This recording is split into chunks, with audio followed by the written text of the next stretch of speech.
नहीं एसीपी साहब को कौन सी बात परेशान कर रही है, कुछ बता भी नहीं रहे। सर मैं पूछ के देखूं? अरे नहीं नहीं, मूड खराब है, डांट देंगे।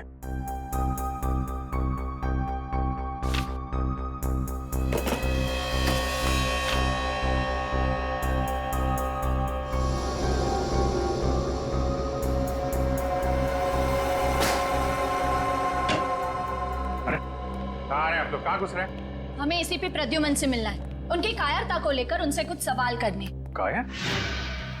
आप एसीपी प्रद्युमन को कायर कह रहे हैं? कायर को कायर नहीं कहा जाए तो और क्या कहा जाए?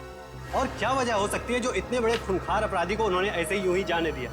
आप लोगों के लिए बातें बनाना बहुत आसान है, कभी किसी असली मुजरिम से पाला नहीं पड़ा ना आपका। तरह तरह के मुजरिमों से दिन रात उलझते रहते हैं हम लोग। किसी के पास गन होती है, किसी के पास चाकू, किसी के पास बम। 10 मिनट के लिए भी अगर सीआईडी की ड्यूटी निभानी पड़े आपको, तो जिंदगी में दोबारा कभी कायर करने की हिम्मत नहीं करेंगे। चलिए मान लेते हैं कि एसीपी प्रद्युमन कायर नहीं है, तो क्या वो अपराधी के हाथों बिक चुके हैं? आखिर कितनी कीमत ली है उन्होंने उस अपराधी को आजाद करने की? बकवास बंद करिए, उल्टे सीधे इल्जाम मत लगाइए एसीपी पे। आप तो सर ऐसे भड़क रहे हैं जैसे आपके ऊपर ही इल्जाम लगाया जा रहा हो। कहीं एसपी साहब के साथ आप भी शामिल तो नहीं है रिश्वत लेने में? बाहर जाओ आप लोग। बेफजूल सवालों का जवाब देना मैं जरूरी नहीं समझता। सर जवाब तो आपको देना होगा, क्योंकि इस देश की जनता को पूरा अधिकार है ये जानने का कि जिस सीआईडी पर वो इतना भरोसा करते हैं, उस सीआईडी को कहीं जंग तो नहीं लग गया। सीआईडी को कभी जंग नहीं लग सकता, समझे आप लोग? इस देश की जनता हर रात निश्चिंत होकर इसलिए सोती है क्योंकि उन्हें पूरा विश्वास है कि जब तक ये सीआईडी है उनकी जान को कोई खतरा नहीं हो सकता। लेकिन आप लोग जो है ना, जनता की आड़ लेकर अंधेरे में तीर चलाते हैं, अंधेरे में। जाइए आप लोग, प्लीज जाइए।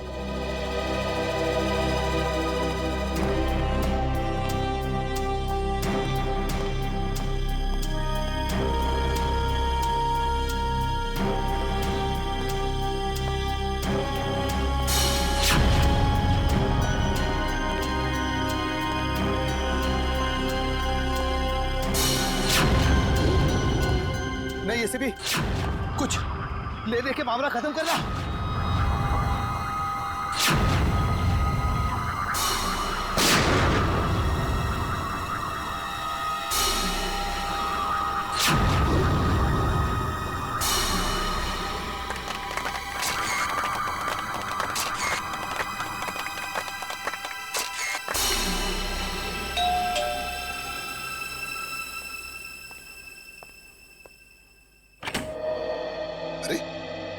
दया, अभिजीत, तुम दोनों इस वक्त? सॉरी सर, शायद हम लोगों को फोन करके आना चाहिए था। अरे नहीं नहीं अभिजीत, कैसी बातें करते हो? बताओ क्या बात? सर हमारे यहाँ आने की वजह शायद आपको पता चल गई होगी। आज हुई मुठभेड़ के बाद आपके चेहरे पे एक अजीब सी परेशानी देखी थी सर, एक अजीब सा सवाल, जैसे कोई पहेली हो जो आपको बहुत परेशान कर रही। तुम दोनों को रतन याद है? रतन जकोटा। रतन जकोटा? वो मुजरिम जिसे आपने मारा था 5-6 साल पहले? हाँ अभिजीत, वही रतन जकोटा। आज जिसके साथ मुठभेड़ हुई वो उसी के साथ हुई, उस रतन जकोटा के साथ। मरे हुए आदमी के साथ मुठभेड़? ये कैसे हो सकता है सर? वही तो समझ में नहीं आ रहा है दया, वही तो समझ में नहीं आ रहा है कि ये रतन जिंदा कैसे हो गया। ये देखो, पेपर्स में भी उसके लाश की फोटो तक छप के आई है, फिर भी ये जिंदा कैसे? सर कहीं ऐसा तो नहीं कि ये रतन का कोई साथी हो जिसने प्लास्टिक सर्जरी करवा के रतन जैसी शक्ल बनवा ली और अब आपसे बदला ले रहा है? इस रतन के गैंग की पूरी कुंडली निकालो, पूरी कुंडली निकालो। पूरी साजिश है, साजिश, हमें गुमराह करने की साजिश। जब हम रतन गैंग के साथ उलझे हुए थे उसी वक्त भांडुप में भी बॉम्ब ब्लास्ट हुआ। और सर वो खबरी रिंकू, वो भी मिला हुआ था उनके साथ। हाँ फ्रेडी, वो रिंकू भी मिला हुआ था, लेकिन ये सारा काम इस रतन गैंग का ही है, क्योंकि पहले भी आतंक फैलाने के लिए उन्होंने यही तरीका इस्तेमाल किया था। क्या पता चला रतन के बारे में? सर इस रतन का एक पार्टनर हुआ करता था जिसका नाम है तेजा, जो पिछले 5 साल से जेल में है सर। तेजा? कौन सी जेल में?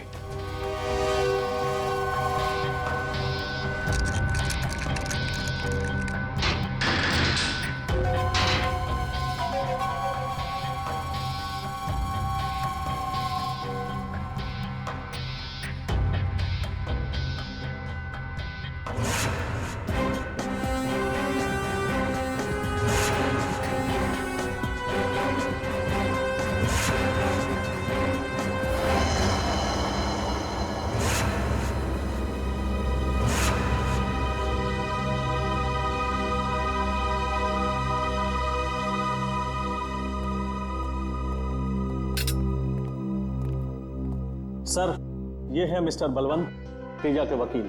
मिस्टर बलवंत, ये है एसीपी प्रद्युमन। अरे भाई, इन्हें कौन नहीं जानता। खैर, अब मैं चलता हूँ, मेरी एक जरूरी मीटिंग है।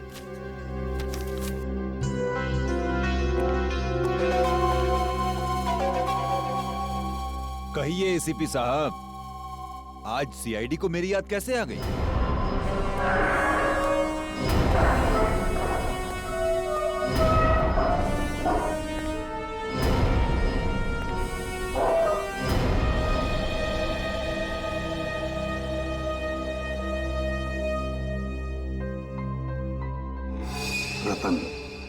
रतन मेरा पार्टनर था, मैं उसे कैसे भूल सकता हूं? आप ही की गोली का शिकार होकर वो इस दुनिया से उठ गया था। जिंदा है, जिंदा है रतन। क्या रतन जिंदा है? ऐसा कैसे हो सकता है? 5 साल पहले आप ही ने तो गोली मारी थी उसको। हाँ, मैंने ही गोली मारी थी उसे, लेकिन कल ही देखा मैंने उसे। कैसे हो सकता है ऐसा? किसी मरे हुए आदमी को आप कैसे देख सकते हो सर? जरूर आपने उसकी आत्मा देखी होगी। मजाक करने के मूड में नहीं हूं मैं तेजा, समझे? रतन के बारे में और क्या क्या जानते हो? क्या क्या जानते हो रतन के बारे में? जल्दी बताओ। मैं कैसे कुछ जानूंगा सर? 5 साल से तो मैं यहाँ जेल की सलाखों के पीछे सड़ रहा हूँ सर। 5 साल पहले तुम दोनों जहां जहां मिलते थे, उन जगहों का नाम चाहिए मुझे। कोई एक अड्डा हो तब तो बताओ ना सर। जितनी बार वो मिलता था, हर बार अलग अलग जगह। कभी चूना भट्टी, तो कभी भिंडी बाजार, कभी भिवंडी, तो कभी माहिम सर। जेलर साहब, तेजा की अच्छी खातिरदारी करना।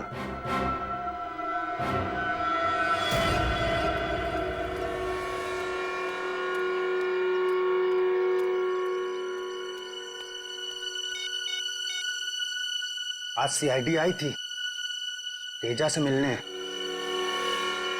कुछ गड़बड़ लग रही है। अच्छा हुआ उस दिन फोन कट गया, मैं तो फंस जाता। बाद में बात करते हैं, ठीक है?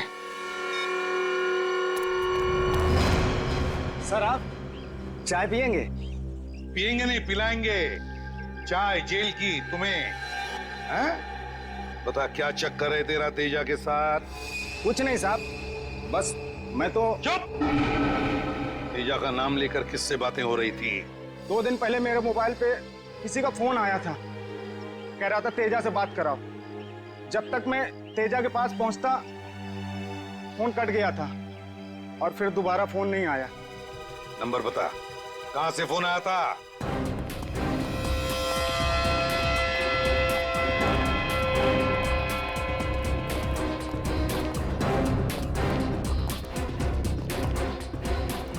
इसी तरफ फोन ट्रेस हुआ है सर। इस हाँ।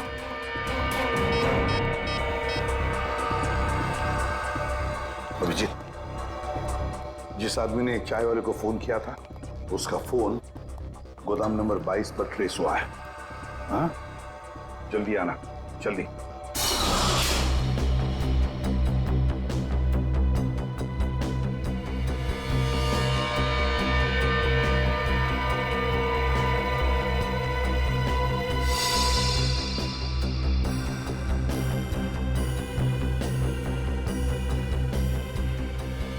सारी तैयारियां पूरी हो चुकी है भाई। हम इस बार वो कारनामा करेंगे कि सारा देश थर्रा उठेगा और लोगों के रोंगटे खड़े हो जाएंगे। शाबाश पप्पू, 2 दिन बाद अखबार में बस एक ही हेडलाइन होनी चाहिए कि सारा शहर बॉम्ब के धमाके से थर्रा उठा। फ्रेडी, यहाँ पर बॉम्ब ब्लास्ट होने की प्लानिंग चल रही है।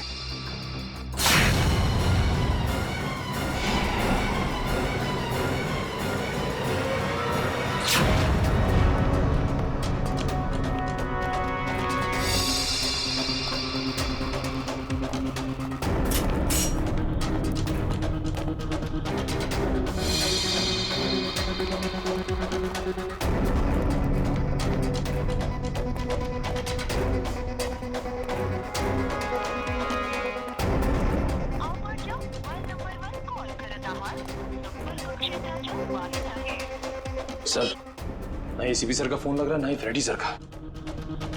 इन गुंडों के साथ दोनों की मुठभेड़ तो नहीं हो गई?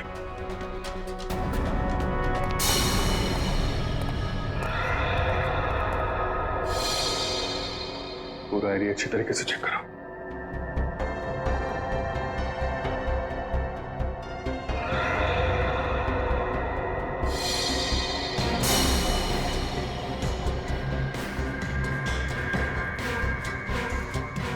फ्रेडी? फ्रेडी? फ्रेडी? फ्रेडी उठो। Freddy, Freddy. एसीपी साहब मिले? नहीं सर। लगता है दोनों पे हमला किया गया है। गुंडे एसीपी साहब को ले गए और फ्रेडी को मार गए। हमें जल्दी इसको हॉस्पिटल लेके जाना होगा।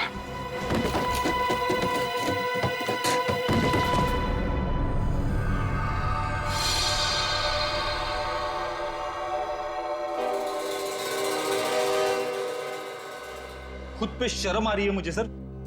मैं एसीपी सर के साथ था, फिर भी उनकी रक्षा नहीं कर पाया। पता नहीं वो गुंडे उन्हें कहां ले गए होंगे। खुद को दोष देने का क्या फायदा फ्रेडी? अच्छा जरा याद करो, बेहोश होने से पहले तुमने गुंडों की कोई बातचीत सुनी थी? किसी जगह का नाम लिया हो उन्होंने जहां वो एसीपी सर को ले जा सकते?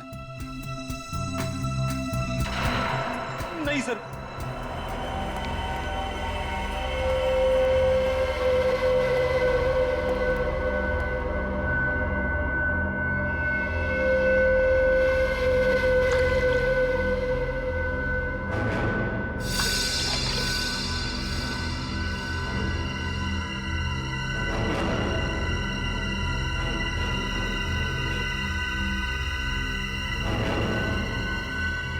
गुड मॉर्निंग एसीपी साहब, क्या हाल है?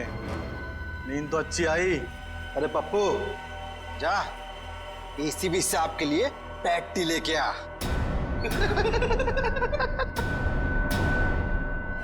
कौन हो तुम?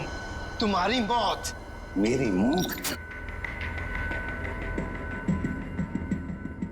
एसीपी प्रद्युमन की जिंदगी इतनी सस्ती नहीं है, समझे? कौन हो तुम? बताओ क्या चाहिए तुम्हें? हम कौन है, क्या चाहते हैं, कि तुझे बहुत जल्द पता चल जाएगा एसीपी। पहले जरा बॉस को तो आने दे। कौन है तुम्हारा बॉस? कौन है तुम्हारा बॉस? रतन? रतन है तुम्हारा बॉस?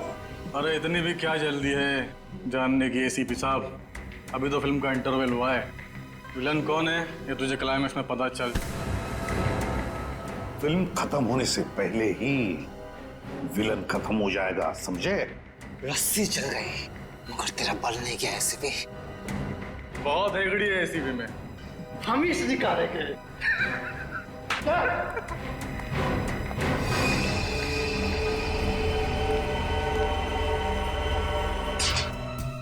एसीपी सर का फोन लगातार बंद आ रहा है। उनकी जान को खतरा है, न जाने किस हाल में होंगे वो। पंकज, पता चला? नहीं सर। सर, रतन के बारे में खास बात पता चली है। क्या? 8 साल पहले 2005 में रतन पिंजरपुर जेल में था। वहां के जेलर ने बताया कि उसे किडनी की बीमारी है और उसे हर हफ्ते डायलिसिस की जरूरत पड़ती है। डायलिसिस? इसका मतलब जेल से निकलने के बाद भी इलाज के लिए वो किसी न किसी डॉक्टर से जरूर मिलता होगा। निखिल, शहर के हर किडनी स्पेशलिस्ट से मिलो, पूछताछ करो। हमें जल्द से जल्द रतन तक पहुंचना है। रतन को ढूंढने में आपको सिर्फ एक ही आदमी मदद कर सकता है और वो हूं मैं। जैसे ही मुझे पता चला कि एसीपी साहब की जान खतरे में, मैंने तुरंत अपने आदमियों को काम पे लगा दिया रतन का अड्डा ढूंढने के लिए। कहाँ मिलेगा ये रतन? सर, चिकूवाड़ी में। चिकूवाड़ी? छान मारो।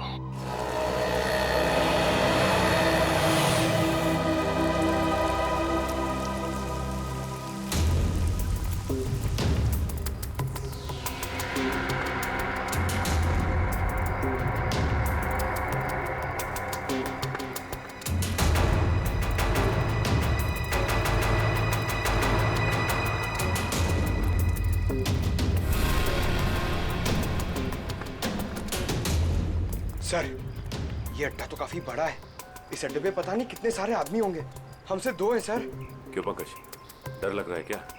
हाँ सर। थोड़ा बहुत डर तो चलेगा, लेकिन याद रहे कि ये डर ड्यूटी के बीच नहीं आना चाहिए। तुम इधर देखो, मैं आगे देखता हूँ।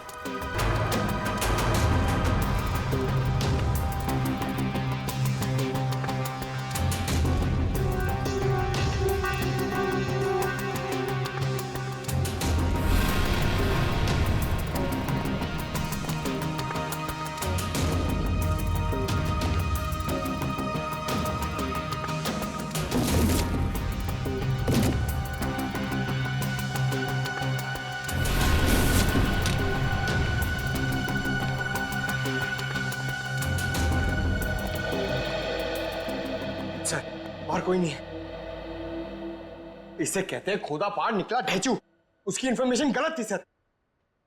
नहीं पंकज, उसकी इंफॉर्मेशन गलत नहीं थी। ये चाय के ग्लासेस, इसका मतलब यह है कि रतन और उसके साथी यहां पे थे, लेकिन हम लोग थोड़ी देर से पहुंचे।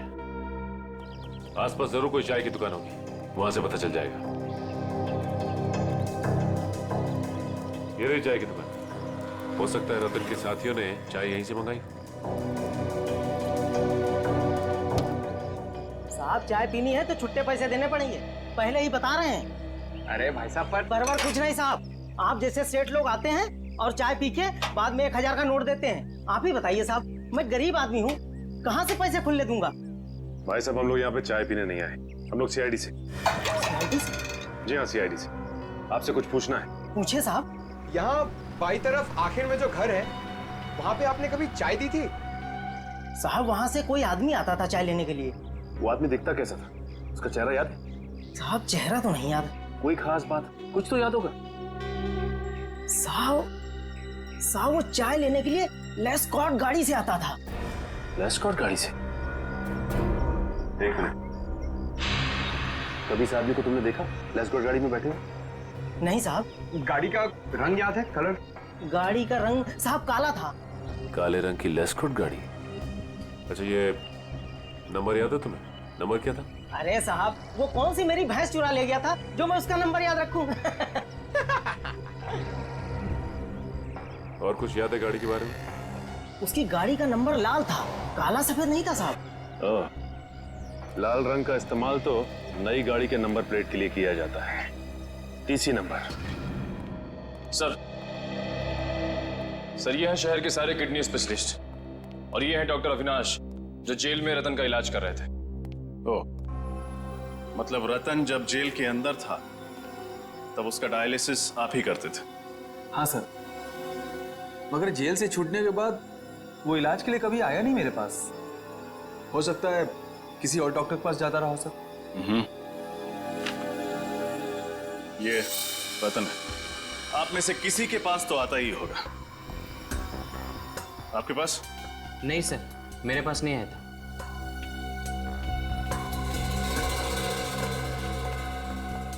आपके पास? No sir.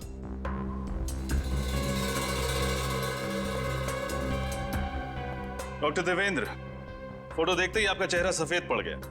आपके पास आता था? नहीं तो। डॉक्टर साहब, आपको डरने की जरूरत नहीं, जो कुछ भी है खुल के बताइए। ये बहुत खतरनाक आदमी है सर। अगर इसको पता चलेगा कि मैंने सीआईडी के सामने अपनी जुबान खोल दी है तो मुझे जान से मार देगा। देखिए, आप घबराइए मत, आपको डरने की जरूरत नहीं है। आपकी सुरक्षा की जिम्मेदारी हमारी है। आप सिर्फ ये बताइए कि ये आदमी कब आया था आपके पास?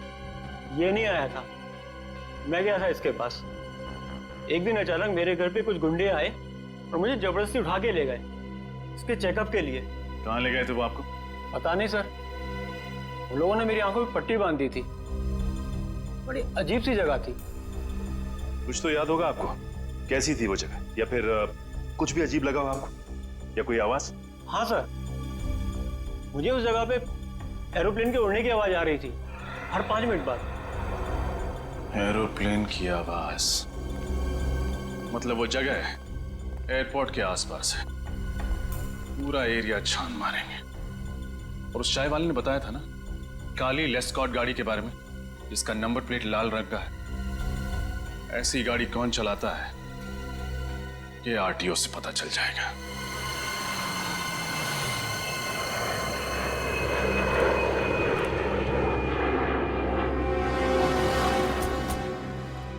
सर, एयरपोर्ट के पास तो बहुत सारी ऐसी खुफिया जगह होगी। रतन कहाँ छुपा होगा? चलो यहाँ देखते हैं।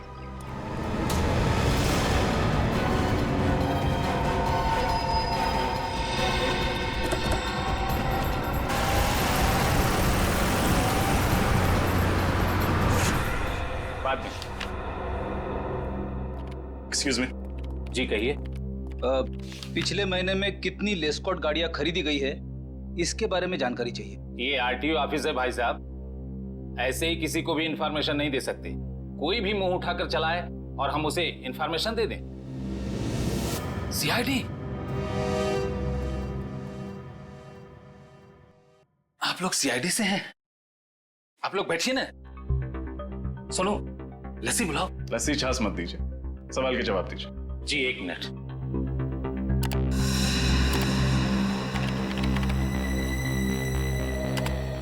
पिछले महीने में कुल 8 लेस्कॉट गाड़ियां खरीदी गई थी। 8? उनमें से काली रंग की कितनी थी? कुल 5 गाड़ियां थी मैडम। 5 काली लेस्कॉट गाड़ियां। ये पांचों गाड़ियां किस किस ने खरीदी हैं? राजीव, सरताज, आर्यन, बलवंत कुमार। बलवंत कुमार तो तेजा का लॉयर है ना, उसका केस लड़ रहा है। हाँ सर। इस बलवंत कुमार का एड्रेस क्या है? पूरा घर अच्छे से छान मारो।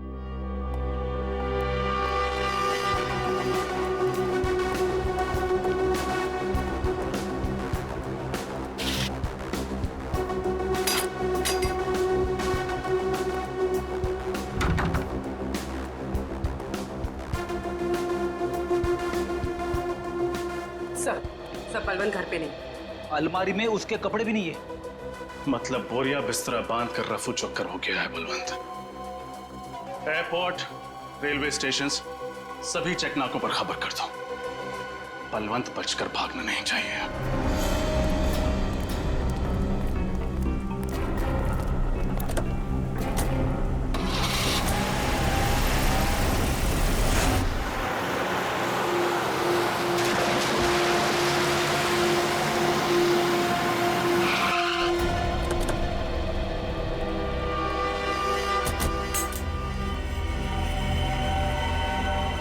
एक और सुनसान घर सर।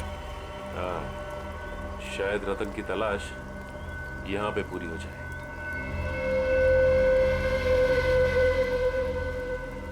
सर, दरवाजा तो खुला हुआ है। हाँ।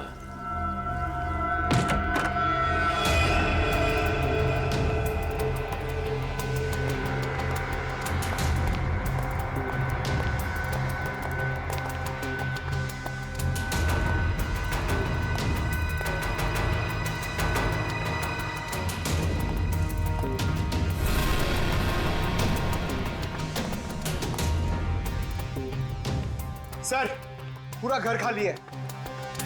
इस रतन को ढूंढते ढूंढते सैर सपाटा हो गया सर। हमेशा हमसे एक कदम आगे रहता है। जब भी कोई अड्डे पे पहुंचो, भागकर निकल जाता है। हाँ पंकज, अब तक तो ये एक कदम आगे रहा है, लेकिन ज्यादा देर तक हमसे नहीं बच सकता। सर, गाड़ी की आवाज सुनी आपने? हाँ।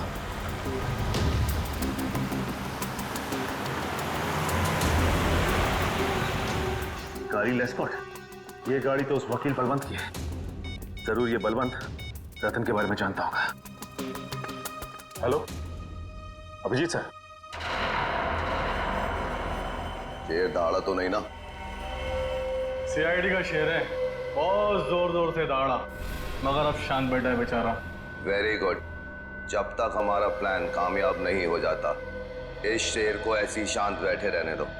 एसीपी की शांति और हमारे बम का धमाका, क्या मस्त कॉम्बिनेशन है ना? बॉस, बम लगा दिया ना? हाँ, बस अब ब्लास्ट होने की देरी है। बूम! लोग तो मरेंगे ही मरेंगे, देश की उम्मीद भी मर जाएगी।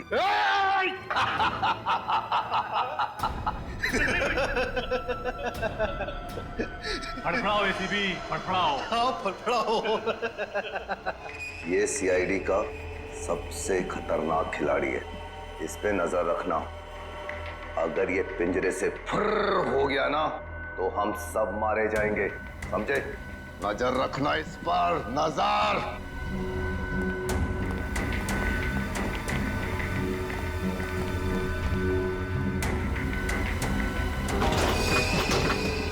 कुछ ना कुछ तो करना ही होगा। किसी भी हालत में मुझे यहां से बाहर निकलना ही चाहिए, वरना तबाही मच जाएगी।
हाँ, वो काली लेस्कॉट किस तरफ मुड़ी? बंसी नगर की तरफ? बंसी नगर लो, बंसी नगर। उस गाड़ी के बारे में लगातार इन्फॉर्म करते रहो मुझे। Thank you very much. Shreya, ACP साहब के मोबाइल के बारे में कुछ पता चला? लोकेशन ट्रैक हुआ उनका?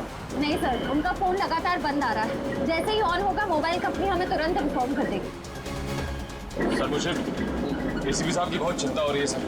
सर कहीं रतन उनके साथ कुछ कर ना दे सर। एसीपी प्रद्युमन है वो, एसीपी प्रद्युमन। सीआईडी का बब्बर शेर है वो। ये रतन जैसे कॉकरोच उनका कुछ नहीं बिगाड़ सकते।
क्या बात है? क्या हुआ? देखो मैं सीआईडी से हूँ। क्या आपके पास मोबाइल फोन है? जरा प्लीज मुझे दे सकते हो? मुझे जरूरी फोन करना। Thank you.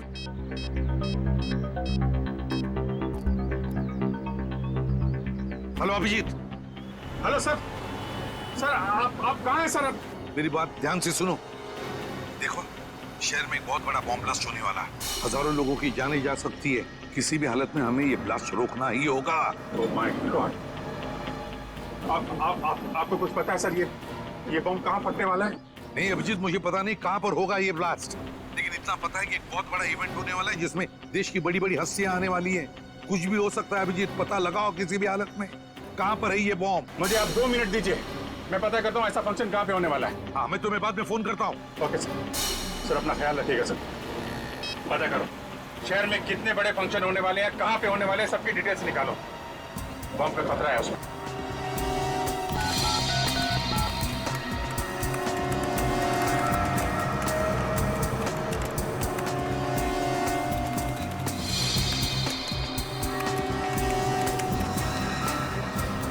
ठीक है सर, अंधेरी में एक फंक्शन है जो आर्मी ऑफिसर्स की शान में रखा गया है। सर दूसरा फंक्शन जूहू में है। वहाँ पे मेडिकल कॉन्फ्रेंस है। देश विदेश के बड़े बड़े न्यूरोलॉजिस्ट अपना रिसर्च शेयर करने के लिए आए हैं। जूहू में? सर एक फंक्शन तो बड़ा ही हाई प्रोफाइल अवार्ड फंक्शन है सर। कौन सा? इस फंक्शन में देश को तरक्की की राह पे ले जाने वाले लोगों को सम्मानित किया जाएगा। बड़ी बड़ी हस्तियां आएगी वहाँ पे, इंडस्ट्रियलिस्ट, बिजनेसमैन, पॉलिटिशियंस, खिलाड़ी, फिल्म स्टार्स वगैरह। यही फंक्शन है फ्रेडी, यही फंक्शन, पॉलिटिशियंस, खिलाड़ी, फिल्म स्टार्स वगैरह। यही फंक्शन है फ्रेडी, यही फंक्शन है। कहाँ पे होने वाला है? इसी कला केंद्र। ठीक है तुम जल्दी से जल्दी वहाँ पहुँच जाओ, मैं भी वहीं पे मिलता हूँ तुम्हें। केपी कला केंद्र लेना जल्दी, केपी कला केंद्र।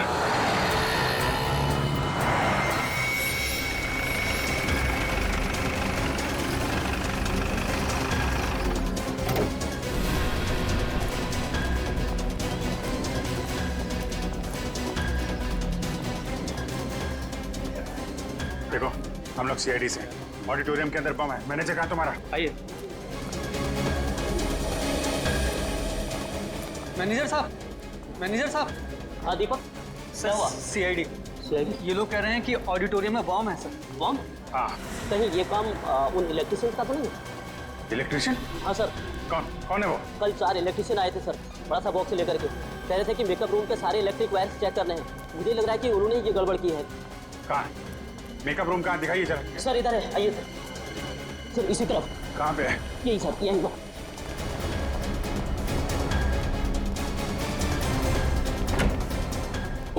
यही वाला।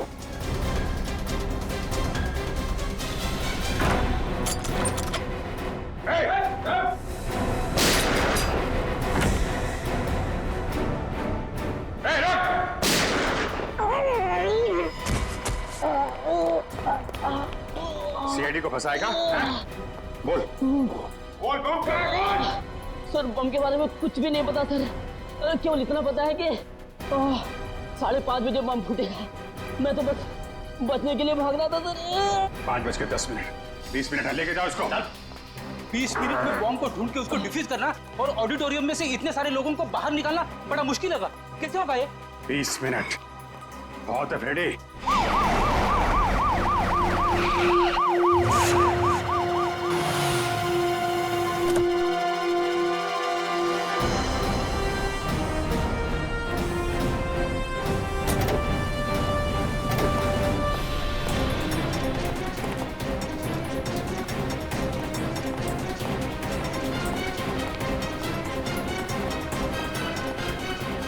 बिल्डिंग का चप्पा चप्पा छान मारो, लोगों को ऑडिटोरियम में से बाहर निकालो, पीछे वाले दरवाजे से। अभिजीत चलो जल्दी।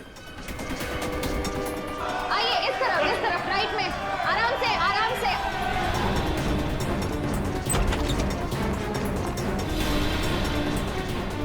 जल्दी से भागो यहाँ से, यहाँ पे बॉम्ब है। उधर देखो, उधर। आइए प्लीज।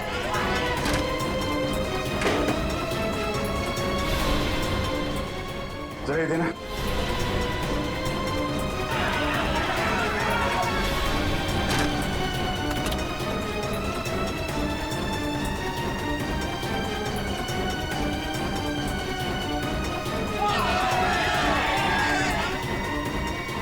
हाँ भाई, सब काम प्लान के मुताबिक चल रहा है। सीआईडी वालों ने इस देश को कई बॉम्ब के धमाकों से बचाया होगा, पर आज नहीं बचा पाएंगे।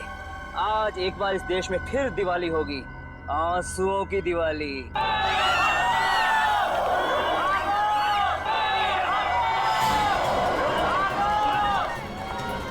ये क्या? ये लोग बाहर आ रहे हैं।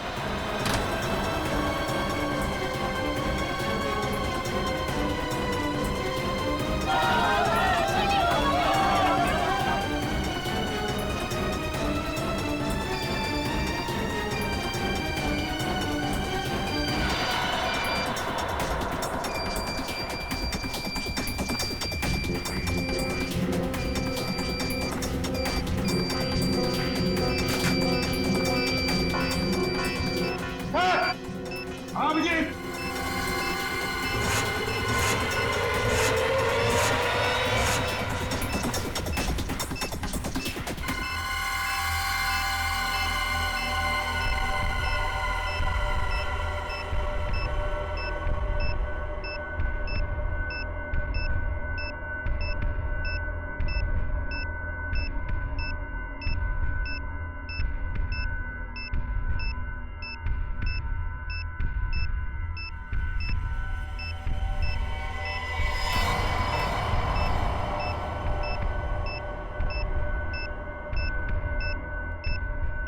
सर सिर्फ 7 मिनट बचे।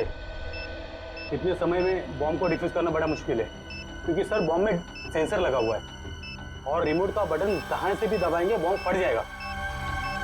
ये रिमोट की रेंज कितनी होगी? सर लगभग 200 मीटर की। 200 मीटर। ये सीआईडी वाले भी ना बिन बुलाए बरातियों की तरह मरने के लिए चले आते हैं। आज इनके शहीद होने का सपना पूरा किए देता हूँ।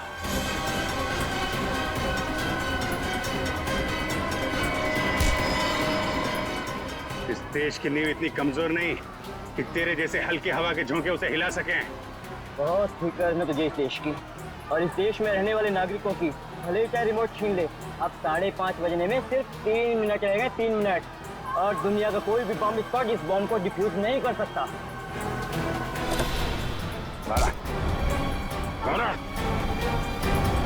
3 मिनट है ना? 3 मिनट में तो तुझे मैं 30 बार ऊपर भेजूंगा। बोल, बॉम्ब कैसे डिफ्यूज करते? बोल। बॉम्ब के ऊपर लगी प्लेट को सुपर मैग्नेट से कनेक्ट करेंगे तो बॉम्ब का सर्किट ब्रेक हो जाएगा और डिफ्यूज हो जाएगा।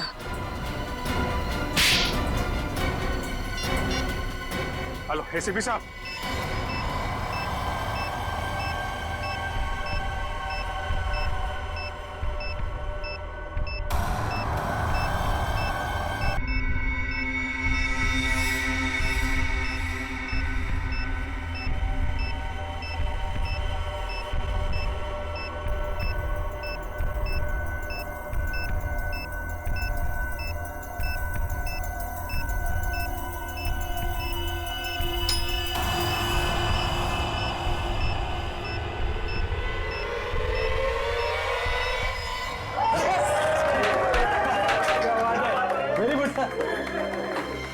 बलवंत, मेरा ये देश छोड़ने का जल्दी से जल्दी इंतजाम करो। अभी तक तो बॉम्ब ब्लास्ट भी हो गया होगा। इस देश में 1 मिनट भी रहना मेरे लिए खतरे से खाली नहीं है। उसकी फिक्र तुम मत करो। ये रहा तुम्हारा बोर्डिंग पास और ये पासपोर्ट। अगले 3 घंटे में तुम्हारी फ्लाइट है जो तुम्हें यहाँ सीधा जिनेवा पहुंचाएगी। उसके बाद इस देश का कानून तुम तक कभी नहीं पहुंच पाएगा।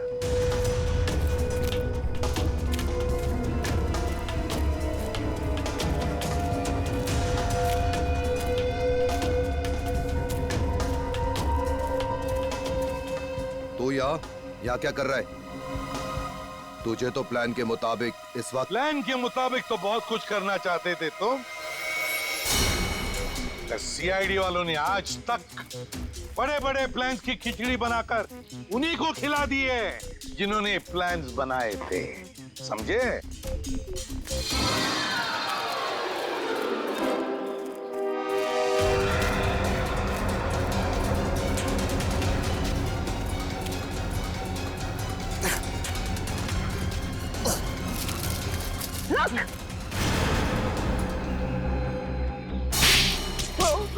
कहाँ जा रहे हो बलवंत बाबू? कोर्ट नहीं जाना?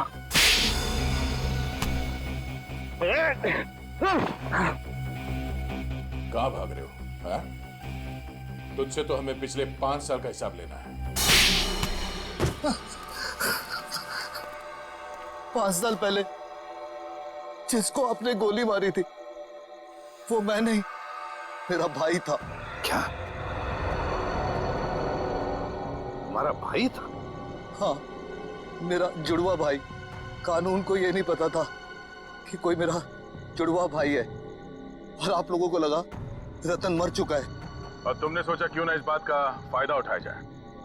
तुम कई साल तक अंडरग्राउंड रहे और प्लान बनाने लगे, देश में आतंक मचाने का प्लान। हाँ, मैं चाहता था पहले बॉम्ब के जरिए हजारों बेगुनाहों को मारता और फिर एसीपी प्रद्युम्न को तड़पा तड़पा के मारता ताकि मेरे भाई की आत्मा को शांति मिल सके। मगर तुम जैसे मच्छर सच्चाई के रास्ते पर चलने वालों का बाल तक बाका नहीं कर सकते, समझे?